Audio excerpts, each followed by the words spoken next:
Hello, friends. Ryan here, professional life coach, Enneagram educator, and your host for this episode of Fourward Bound with the Enneagram.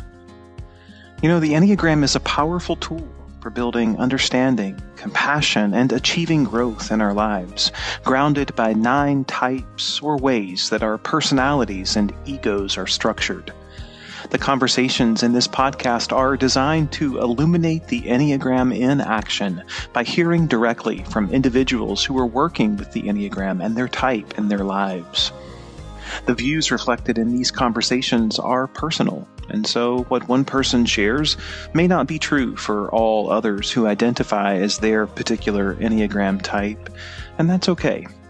My encouragement: listen with compassionate curiosity. Thanks for being with us.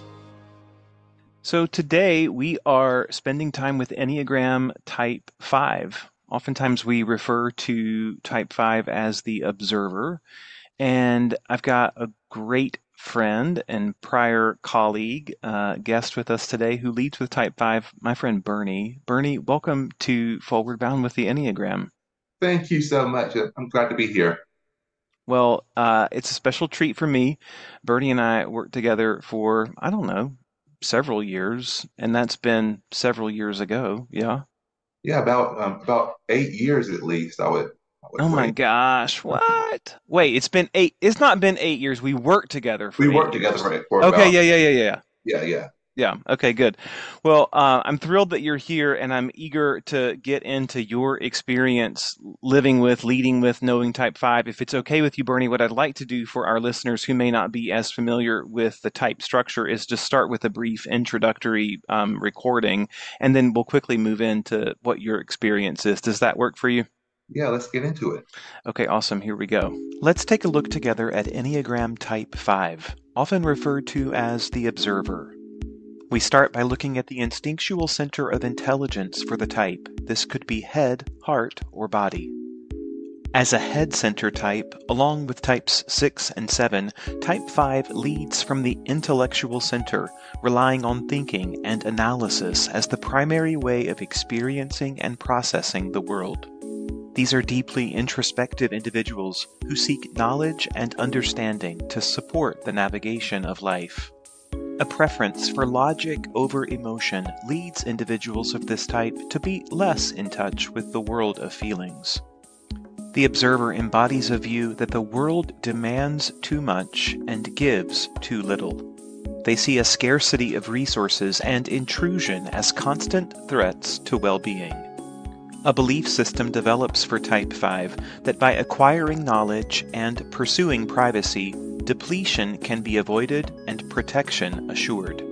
That a good and decent life comes as a result of self-sufficiency. 2 primary driving attentions emerge for Type 5. We'll refer to those as avarice and stinginess. First, let's look at this notion of avarice. For Type 5, this is about building a wealth of resources to ensure self-sufficiency. It's important to note that this is not necessarily about the collection of material belongings, but more frequently about building intellectual resources. The primary focus here on accumulating knowledge and information, which the type structure perceives as a path to security. Individuals who lead with Type 5 may spend significant amounts of time researching and analyzing various topics of interest. The pattern may include collecting, holding on to the source of information, be it books, articles, or other forms of resource. And now let's look at stinginess. It is this tendency to withhold out of a need the type structure asserts to protect and preserve what are considered to be finite resources. Individuals who lead with Type 5 may be reluctant to share their knowledge and information freely and completely, as remaining in possession of these resources can be tightly linked to the sense of self-worth. How and where energy is invested is also a selective matter, Type 5 often preferring solitary or small group activities over broader social engagements. Those who lead with Type 5 may be especially protective over personal boundaries, signaling explicitly or non-verbally that intrusions are unwelcomed, which may result in experiences of isolation. And now we look at what we call the virtue for the type. this highest expression of their potential. Think of it as keeping all the gifts for the type and then also uncovering or remembering a piece of truth that has been forgotten along the way. For type 5, we refer to the virtue as non-attachment, a releasing of the grasp on resources and embracing a spirit of generosity. It is this state of inner peace and calm that comes from recognizing that true security comes not from accumulating resources, but from embracing the impermanence and flow of life. The work here is about being with and staying in the present moment, the flow of life that carries with it sufficient resources for whatever may arise. A reconnection to holy omniscience, a knowing that all is one, full and complete, just as we are, incapable of separation or distinction.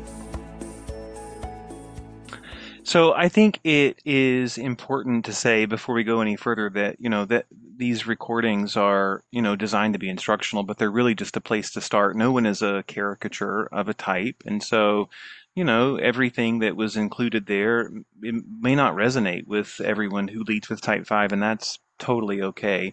Anyway, welcome in, and I'd love to just start off with, really broadly, what is it like to live with and lead with Enneagram Type 5? What comes up for you first here today?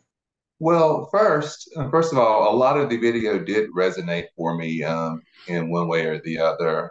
Going or listening to some of the downside of the five in particular was a challenge, but that's to be expected for a type five. We struggle with with hearing those things. But being a type five is I struggle with that somewhat, but then I also have to realize that being a type five is who I am, Yeah. right? So, it's hard for me to separate myself from my type. I think when you were talking about how a lot of people have characterized me as a gentle giant, one because of my size and how I interact with people. I think my favorite things about being a five are really the things that I like most about myself. I try to be thoughtful in my words and action. Try to be kind and considerate and compassionate. And those are all qualities that I think are part of that five type. Yeah, absolutely. And, I love you say like, some of the learning about and then sort of witnessing and living with some of the tendencies that a type structure creates. Like, that's not fun for any of us. I mean, honestly, right? Like, we've all got stuff that kind of gets in the way. But the truth of it is that our types are also, in some ways, really beautiful things that protect us as we go through life and that show up really naturally as gifts. I mean, you just mentioned one. Well, you mentioned more than one, but one that I want to stick with for a second. Like, I'm really thoughtful. I think that's my experience. Say a little bit more about what your experience is of just moving about the world as a thoughtful person. What does that look like on sort of a day-to-day basis, or maybe an example or two that comes up for you? Thoughtfulness for me looks like or sounds like the words that I use, particularly when I am talking to someone or I'm in a work meeting. I know that I've had several coworkers refer to me as diplomatic, Okay. which which I find funny. But I think it can be somewhat appropriate. I think when I am in a meeting, I am trying to listen to what everyone has to say. Hmm. And then when I do speak up or respond, I want to make sure that I'm acknowledging that this is what I've heard from you. This is what I've heard from you, and really try to, marry, Hmm. the perspectives and the ideas that I've heard from everyone, so that everyone feels, heard and valued.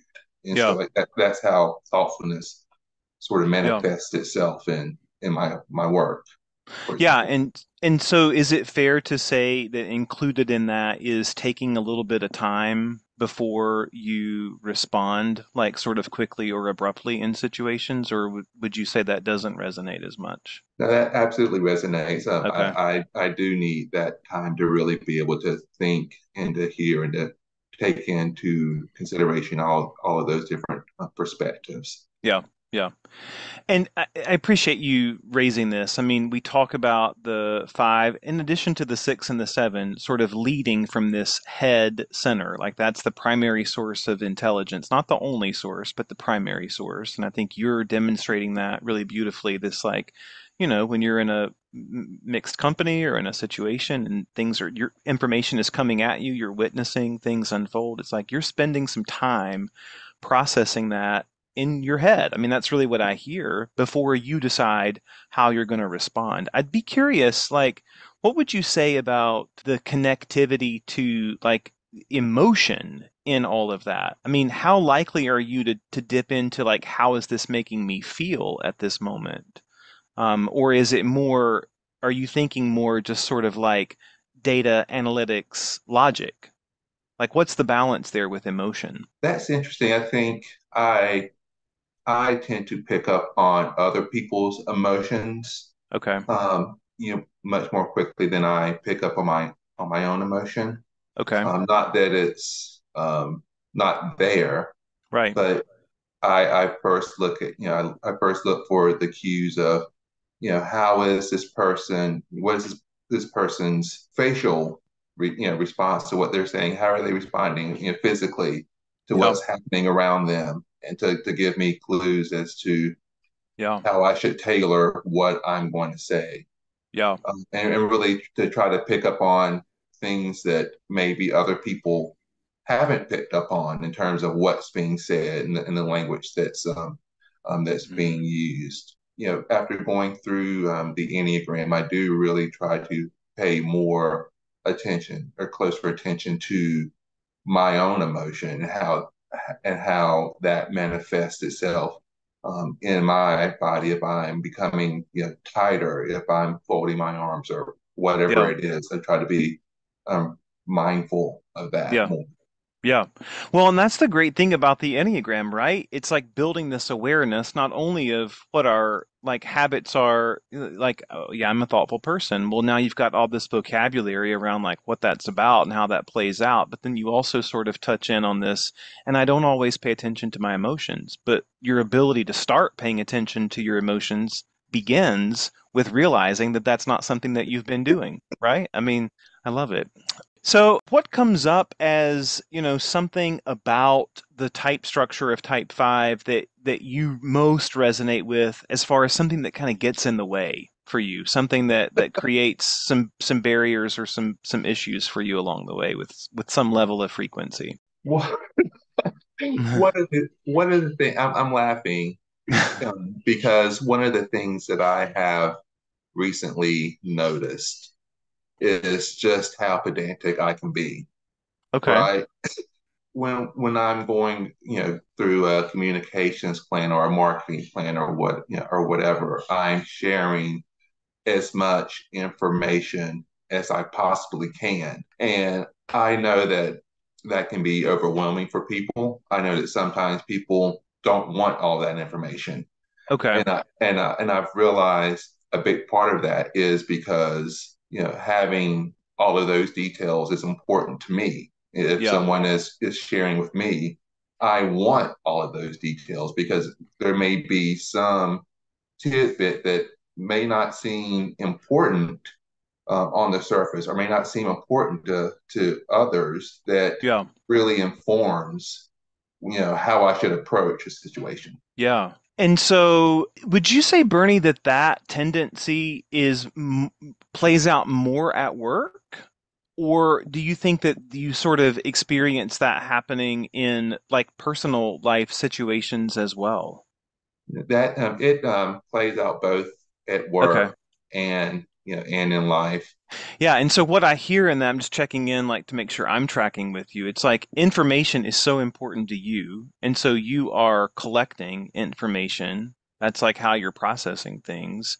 And so when you are in a position to need to communicate that information, it's like you wear an assumption that it's like folks want to know everything about it just like you wanted to know everything about it. Is that fair? That is fair. Yeah, nice. And so to pivot us a little bit, I would be really curious to talk about what do you think about then this notion of stinginess? Because we talk about it, and I think that there's many definitions for this, right?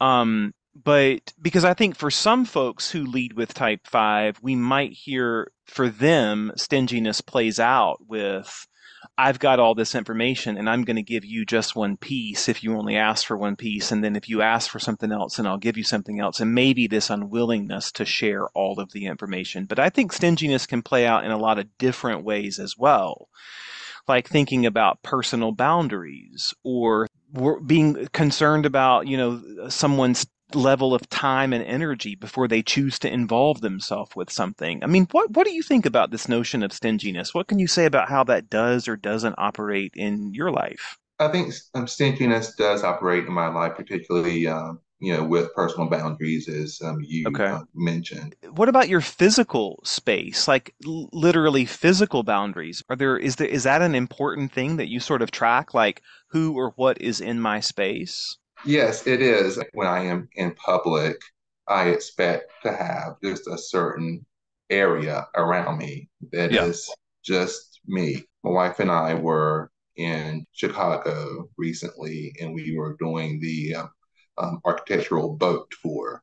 Uh-huh. And the person who was sitting in front of my wife decided to just back her chair up into my wife's space, which for me is, your space is your space, Yeah. right? And that, Yeah. that's and that's something that you have to be very defensive Yeah. of. Yeah. Yeah. Because if you don't, like folks will like take advantage of it, right? I mean, Right, like they'll move into a level of comfort that's not necessarily appropriate or, comfortable for you, right? right. And if they if Yeah. they if they take your physical space, then what's next? Yeah. Yeah. Right. Yeah, and so sometimes we hear folks who lead with type 5 literally talk about this like notion that if they don't sort of assert their boundaries, that that there is underlying assumption, maybe fear even, that literally like people and the world will just continue to encroach on you further and further unless at some point you just sort of assert the boundary. I mean, is there resonance around that for you?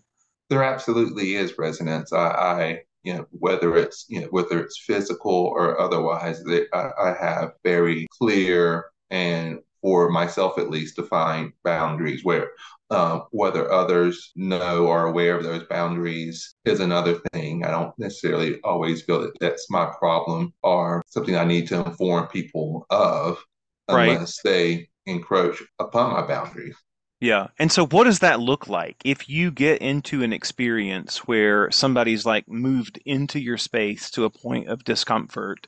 What's the reaction that you're likely to have? Yeah, it depends on the situation. I would say Yeah. if it's a work situation and someone is encroaching on my boundary where I've set a very clear expectation of I need this material by this date, Uh-huh. and you don't get me what I need by this date or time, I'm moving on without you. Okay. And you can come in later and say, well, I've got this now, and for me, it's I'm already down the road.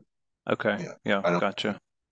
Yeah. I mean, these things become sort of like hard and fast and non-negotiable. And it's like not the intention isn't to be like ruthless or rude. It's just like, I've moved on. Like Yeah, you missed it. We're gone. yeah.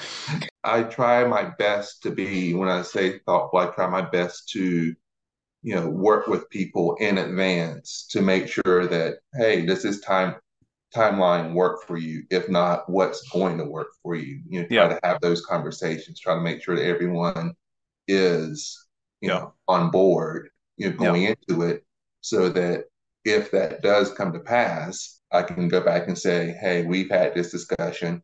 here's what we agreed upon. I didn't have it here. Yeah. These things are, need to be done, need to move on. So here's what I've Yeah. done. And I have just one follow-up question in this space, before we move to another topic. But sometimes we hear folks who lead with type 5 when we get into these conversations about stinginess, whatever that looks like, especially if it's about boundaries and like asserting, personal and physical space. Then there can be this like other side to that coin, which is oftentimes feeling separated from other people, like that they're just not really necessarily like part of the core or something. I mean, do you have any familiarity with that notion of feeling somehow separate from other folks, or is that not so resonant for you? Hmm.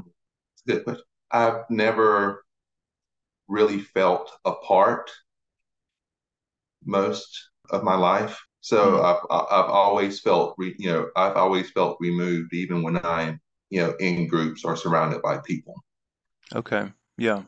Yeah. And so there's some level of feeling isolated, even if you are in a group. Somehow there's still this like sense of, well, I'm here and I'm among all these people, but somehow I still feel isolated. Right. Yeah. Yeah. I Yeah. really appreciate you sharing that, Bernie. Yeah. Yeah. Yeah.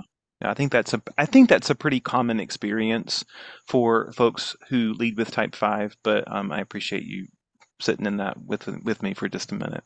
Yeah. Absolutely. Um, let's talk a little bit. I mean, the word I use in the introductory video is avarice, but this, just tendency to want to collect, be it information. I think sometimes for fives, it's collecting things, but more often it feels like we hear folks talk about just this thirst for knowledge and learning, and just like wanting to learn more and more and go deeper and deeper and deeper.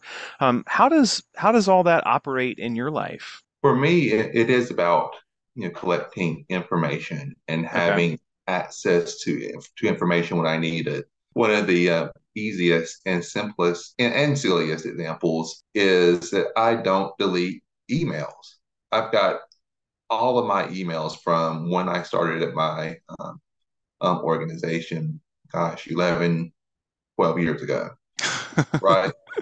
I Right. don't, but I can go back, and if there's a historical piece of information that people have a question about, I can go dig through my emails, and Mhm. within a few minutes, here's the answer. Yeah, yeah. And because there's information in there, right? Right, right. It's such a great source. Those emails are such a great source of information. I haven't deleted any files off of my computer. I carry those files with me from computer to computer. So I've got files that span Yeah. my entire career, and I can easily access anything from them. And is it always like electronic stuff, or I mean, are there other like more physical, like tactile sources of information that you collect? I mean, do you have like a bunch of paper and books, or are you really more in the like email space? I it's more digital Okay. nowadays. I do have a lot of old files. The former president of our organization, when he Hmm. retired, he had all of these great old files from the 80s and the 70s that Mm. he was just going to toss. Yeah. And I went through and I've saved You so were like, much, and I have no, no, no, we're not tossing yeah, this. and I have all of those files and boxes at my Yeah. house. Yeah. And just as a point of clarification, I mean, what I think I'm hearing, this is really a question, but it's not holding on to things necessarily for sentimental value. It's holding on to things because they are a source of data and information that may be helpful in the future.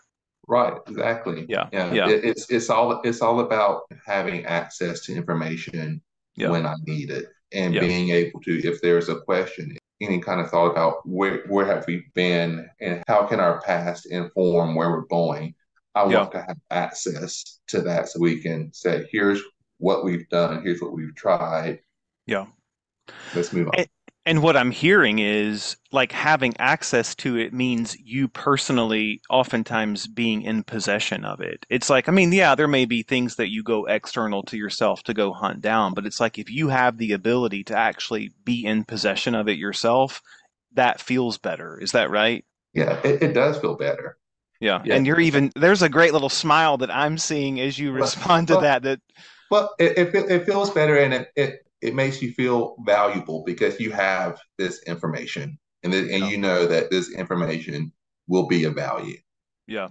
Yeah. That's great. What about, I mean, we've talked a little bit about work. I'm curious, in your life outside of work, does this habit or tendency or desire to like learn and sort of collect a bunch of information about things, particular topics, I mean, does that operate and show up in your life in ways personally as well? It does. I'm a big sports fan. Okay. You Yeah. know about Yeah. that. Yeah. So I have just bookmark of old articles that I've read that are very informative about some aspect of of the game that I can Nice.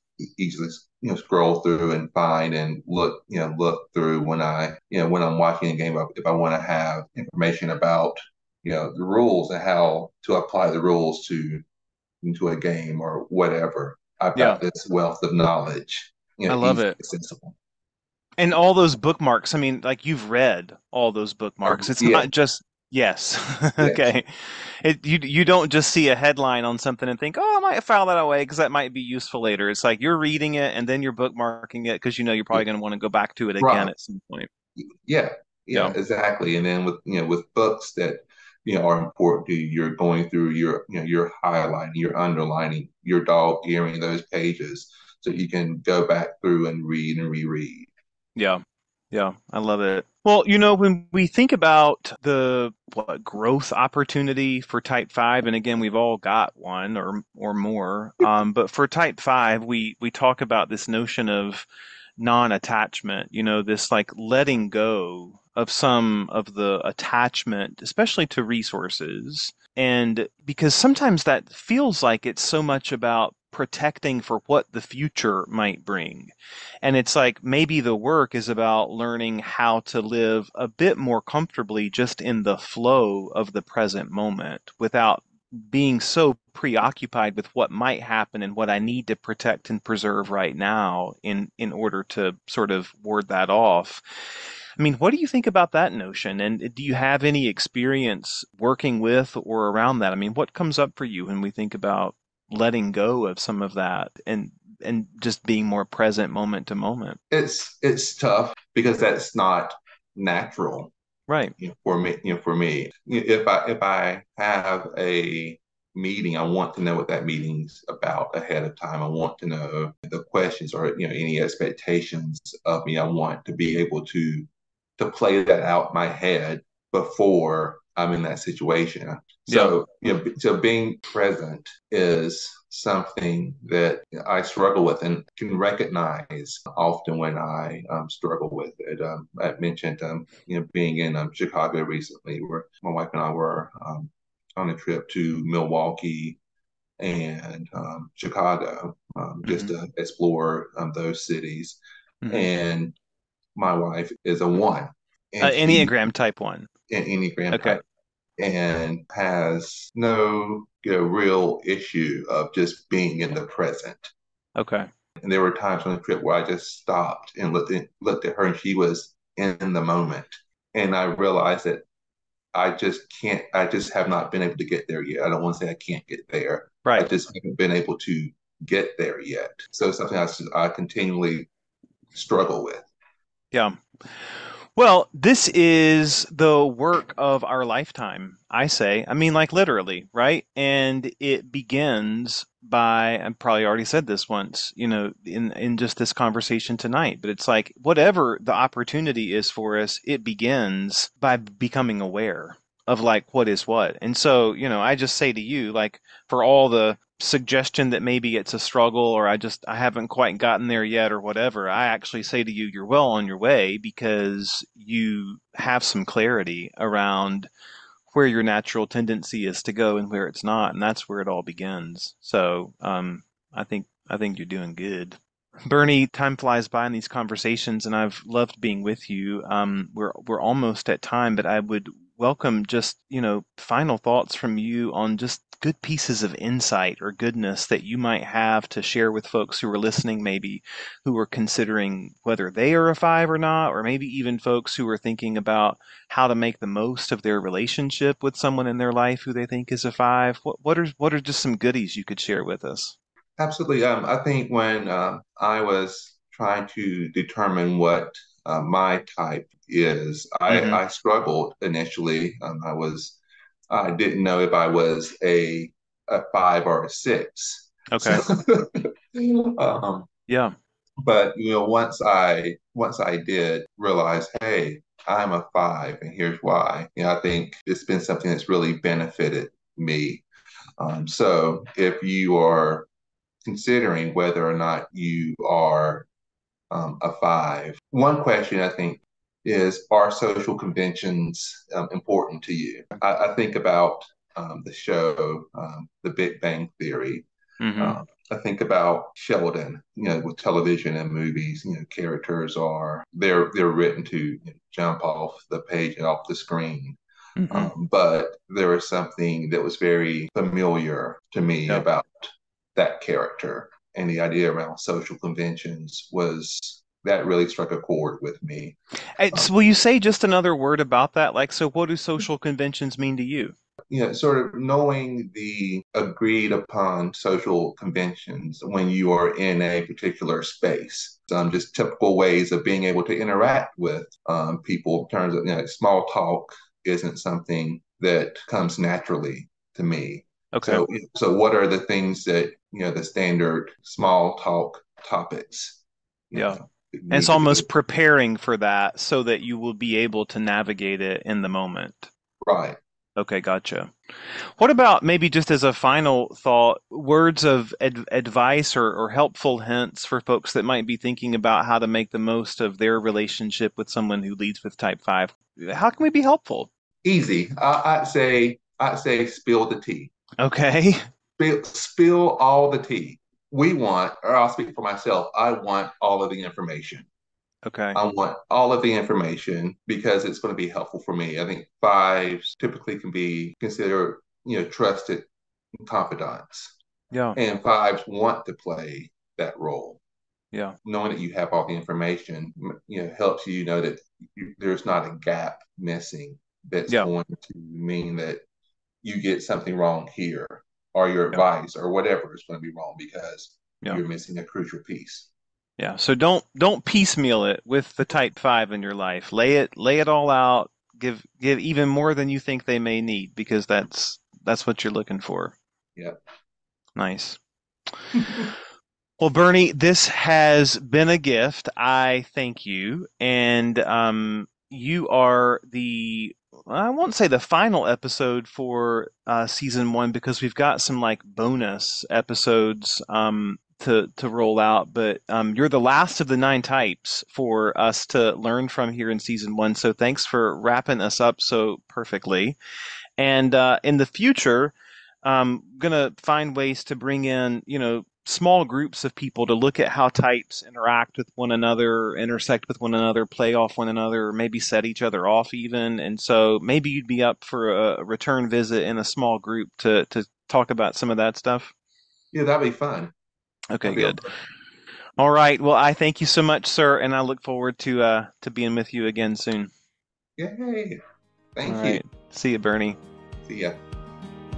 We hope you are taking away a new learning or insight today, maybe about yourself, someone in your life, or both. If so, time well spent. And if you are ready to explore this work on a more personal level, I invite you to be in touch.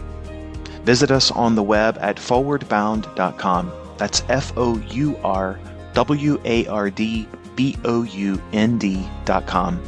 There you can learn more about our coaching and Enneagram education work and schedule yourself for a free of charge discovery call. Finally, we look forward to welcoming you back for another episode of Fourward Bound with the Enneagram very soon. Again, thanks for spending this time with us. Be well.